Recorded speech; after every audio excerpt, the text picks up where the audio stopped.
First Lady Melania Trump delivered a speech about cyberbullying and harmful messages on social media during a United Nations luncheon in New York last week.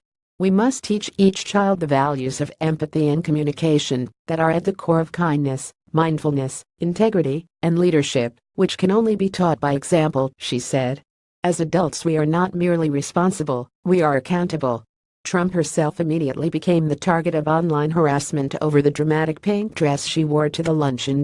No child should ever feel hungry, stalked, frightened, terrorized, bullied or afraid with nowhere to turn. Pic.twitter.com/7f6 Melania Trump ed floated September 21, 2017 fashion statements aside, this speech was the first time during the Trump administration that she publicly delivered on her campaign promise to crusade against cyberbullying. And her outfit wasn't the only aspect of the speech that attracted criticism. Women across the country pointed out President Donald Trump has become synonymous with cyberbullying on Twitter. During the talk show The View, Whoopi Goldberg asked if the First Lady would help delete the president's Twitter account. California Congresswoman Barbara Boxer tweeted a sarcastic reference to the president's retweeting habits. First Lady starts cyberbullying project after POTUS retweets of his golf ball smashing Hillary. "For our women and children, good luck." Melania Barbara Boxer at Barbara Boxer September 21, 2017. One high school blogger wrote the speech was hypocritical in a note for the New York student blog The Highly Indie Project.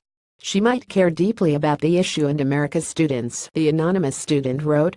"But when it comes to it, her husband is perhaps the biggest contemporary cyberbully of them all." This isn't just about one man's Twitter account, as powerful as he may be.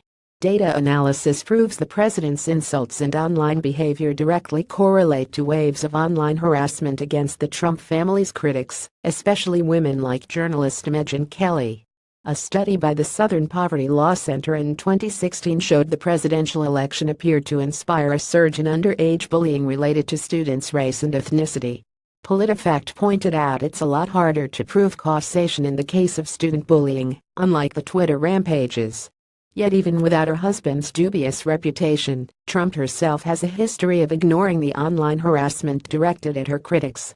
When asked about white supremacists harassing a Jewish journalist who wrote an unflattering profile of the soon-to-be First Lady, Trump famously told Doojer, "I don't control my fans and she provoked them." Trump is often criticized for her fashion choices, sometimes so much it distracts from her uniquely silent role in the White House.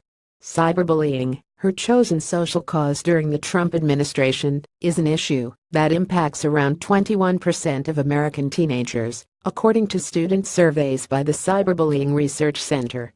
The Pew Research Center found around 40% of adults have also experienced cyberbullying.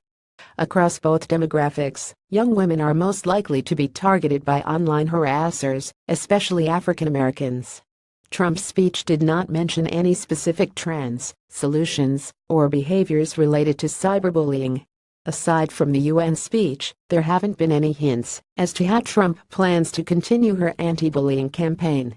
To the contrary, she has remained largely silent about tech company policies and harmful online trends, including people who use her image online to defame black women like Michelle Obama. Even last week's speech avoided specific language, relying heavily on cliches such as the golden rule of treating others the way we want to be treated ourselves.